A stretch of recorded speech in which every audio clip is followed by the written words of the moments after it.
Good evening, everybody. This is the Fantasy Sports Boss here to preview tonight's Arizona Cardinals New Orleans Saints game.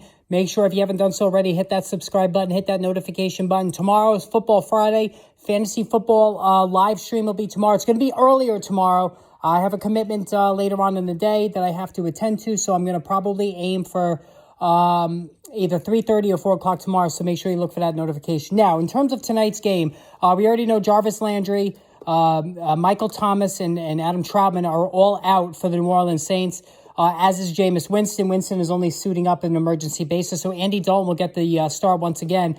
And, honestly, with Michael Thomas, it's just getting ridiculous. The guy is the slowest healer on earth. He's missed, a ridiculous amount of games over the last, 2+ seasons.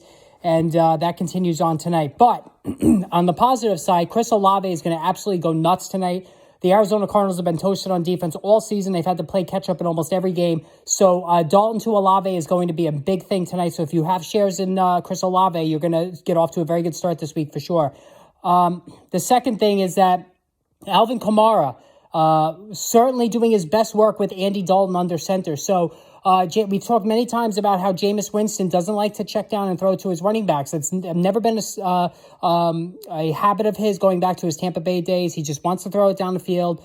He wants to make the big plays, not interested in the short throw. Whereas Andy Dalton, especially at this aging stage of his career, is certainly willing to do so. So, Dalton is showing his Drew Brees tendencies to look for Kamara in that short passing game, and Kamara has had his two best games of the season by far the last couple of weeks, looking like the Kamara of old when Brees was in town, catching a lot of passes out of the backfield, making big plays. The only problem, of course, though, is around the goal line. Taysom Hill is being put in and siphoning off those touchdowns. That's the only negative we can talk about with Kamara. Now, in terms of Taysom Hill, went from 36 points to only 4+ last week. And this is the problem with Taysom Hill. You just can't, there's no rhyme or reason for any of his performances week to week. You can't predict it. So again, just stick him in there, set him and forget it. That's it. I mean, there are some tight end streamers this year that have worked out okay, but other than Mark Andrews and Travis Kelce, it's really just been a mess at this position. So you want to be there when Hill goes off like 2 weeks ago and like week 1. And it could happen tonight against Arizona. So you just don't know. So if you're in a deeper league and tight end is in shambles, just set him and forget it.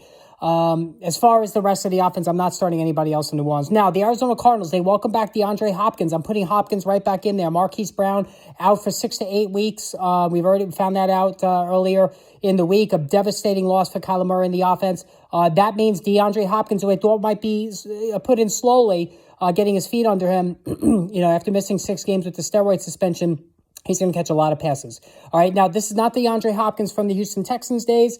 He's slowed a little bit. He's dealing with some soft tissue injuries as he passed the age of 30. So that is something to be concerned about. But, I think he's going to be a very strong wide receiver too. Rondale Moore should have been picked up everywhere. There's no way that he should be on any waivers in any of these leagues. He is going to catch a lot of passes. He might do a better impression of Marquise Brown than DeAndre Hopkins will. So make sure you have Rondale Moore in all your lineups. Zach Ertz, double-digit points in every game this season. He absolutely should be in the tight end. I should put him in there with Andrews and Kelce. He's been terrific this season. The running game, Eno Benjamin, James Conner.